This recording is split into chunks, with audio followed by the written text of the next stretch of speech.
갑자기 뜨거워진 샤워기 물, 밤에 들리는 무서운 소리, 바닥까지 흘러넘친 물, 예상치 못한 집안의 뱀. 네, 이 모든 것은 변기와 관련이 있습니다. 변기를 사용한다는 사실이 미안할 정도네요. 그렇죠? 하지만 우리 모두 공감할 수 있는 문제들입니다. 자, 이제 욕실에서 여러분이 다른 어떤 것보다도 자주 사용하는 것에 대해 더 많은 것을 알아볼 시간입니다. 자리에 앉으세요.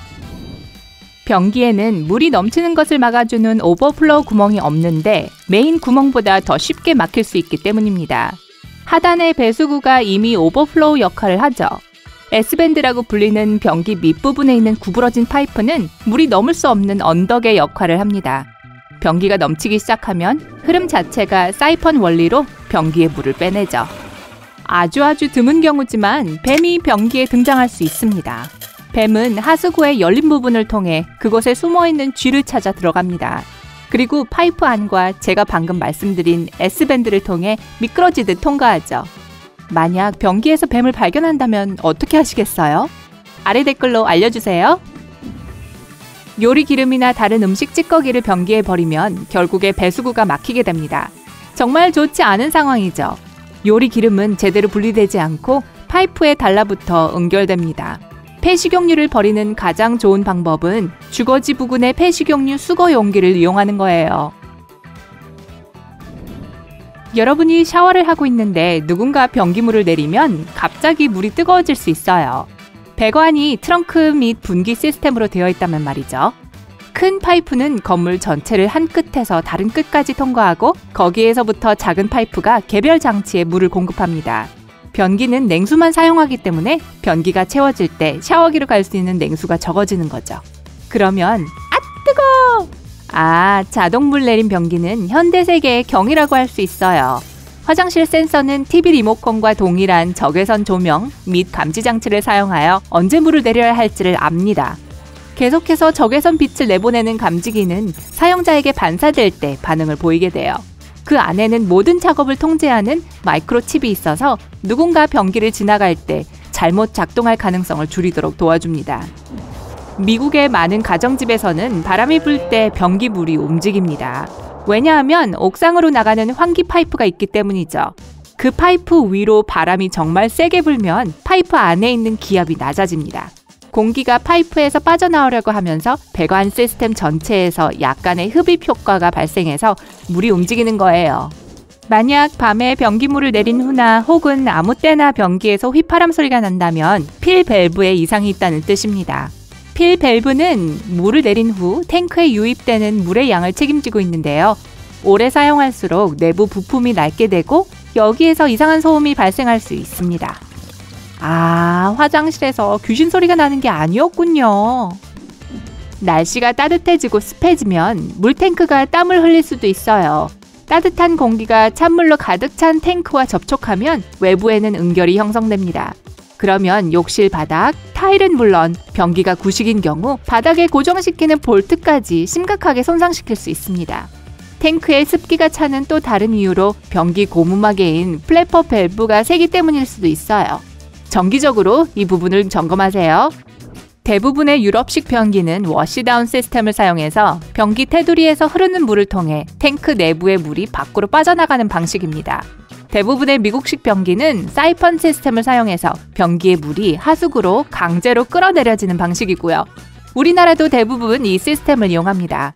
또한 변기에 물이 더 많이 차 있기 때문에 변기를 깨끗하게 유지하기가 더 쉽습니다.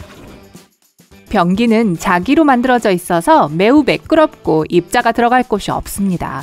자기는 비투과성 물질로 세균이 축적되는 것을 막아줍니다. 게다가 부식되거나 산화되지 않기 때문에 더 오래 지속되죠. 또 다양한 모양으로 쉽게 만들 수 있어서 탱크, 뚜껑, 배수구에도 제격입니다.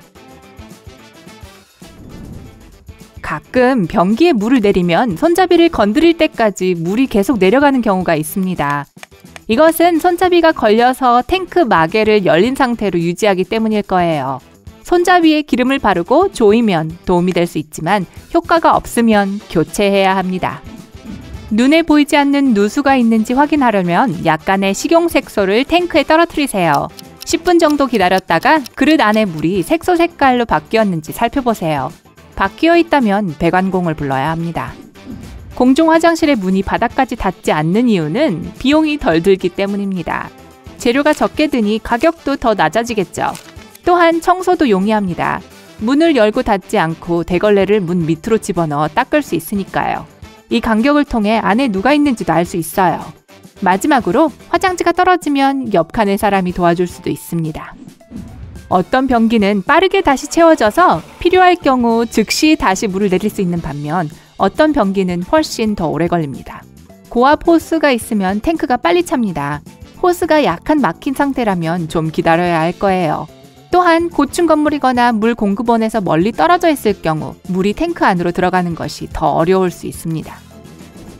변기물이 천천히 내려가는 경우 배수장치, 환기 혹은 하수 라인의 막힘과 같은 문제가 있을 수 있습니다. 물이 빨리 내려가지 않으면 물의 빠른 흐름으로 인한 파이프 안으로의 흡입이 이루어지지 않아서 배수가 제대로 되지 않아요. 매번 청소를 하고 물을 잘 내린다고 해도 변기에 더러운 얼룩은 여전히 생깁니다. 센 물에 풍부한 미네랄이 쌓인 거죠. 식초를 사용해서 없앨 수 있습니다. 그냥 변기에 식초를 붓고 변기 솔로 살살 문질러 주세요. 뚜껑을 연체로 물을 내리면 변기 안에 있는 미세 입자들이 공중으로 5m까지 날아가서 욕실 전체에 착륙합니다. 이 입자들은 건강에 잠재적으로 해로울 수 있는 전염성 박테리아를 옮길 수 있습니다. 그러니까 자신을 위해서라도 뚜껑을 닫으세요. 탱크에 넣어둔 변기 방향제에서 나오는 푸른 물은 멋져 보일지 모르지만 대부분의 배관공들은 그것이 변기에 좋지 않다고 말합니다. 그 알약에 든 화학 물질이 탱크 안의 작동 부품을 닳게 할 수 있거든요. 그리고 고장이 나면 망가진 부품 때문에 변기 물을 내릴 수 없을 수도 있어요. 미국에서는 배관 규정 때문에 U자처럼 보이는 변기 시트가 사용됩니다. 1995년 이후로 미국의 모든 공중 화장실은 한쪽이 뚫린 U자형 시트를 사용하는 것이 규정입니다. 이 뚫린 부분은 원치 않는 물튀김으로부터 가장 사적인 부분을 보호해주죠. 다행이네요. 그렇다고 해도 변기 시트가 실제로 세균으로부터 여러분을 구해주지는 않습니다. 왜냐하면 흡수성이 있기 때문이죠. 박테리아와 바이러스는 매우 작기 때문에 변기 종이 커버를 통해 쉽게 스며듭니다. 하지만 다행인 건 변기 시트로 인한 감염은 피부에 상처가 있고 시트와 직접 접촉할 때만 가능하다는 것입니다. 두 개의 물 내림 버튼이 있는 변기는 이렇게 작동합니다. 큰 버튼은 탱크 전체의 물을 사용하고 작은 버튼은 물을 절약하기 위해 탱크를 절반만 사용합니다. 어떤 버튼을 누를지 보다 쉽고 빠르게 식별할 수 있도록 메커니즘이 나중에 수정되었습니다. 버튼을 짧게 누르면 탱크 절반, 길게 누르면 탱크 전체의 물을 사용합니다. 비록 휴지가 젖으면 분해되기 마련이지만 일부 공중 화장실에서는 휴지를 변기에 넣지 말라고 합니다. 화장지를 너무 많이 사용하거나 배관 시스템이 낡았을 경우 여전히 막힐 가능성이 있거든요. 그러니까 그런 안내문이 보이면 시키는 대로 쓰레기통을 이용하세요. 마지막으로 변기에게 직접 하고 싶은 이야기를 할 기회를 줘야겠다는 생각이 드는데요. 변기가 어떤 이야기를 할지 상상해보세요. 변변치 못한 이야기겠죠? 하지만 불평하는 변기는 만나보지 못했습니다. 그러니까 고마워 변기! 오늘 새로운 것을 배웠다면 이 영상에 좋아요를 주고 친구와 공유하세요. 여기 여러분이 좋아할 만한 다른 멋진 비디오들이 있습니다. 왼쪽 또는 오른쪽을 선택하고 삶의 밝은 면에 머무르세요.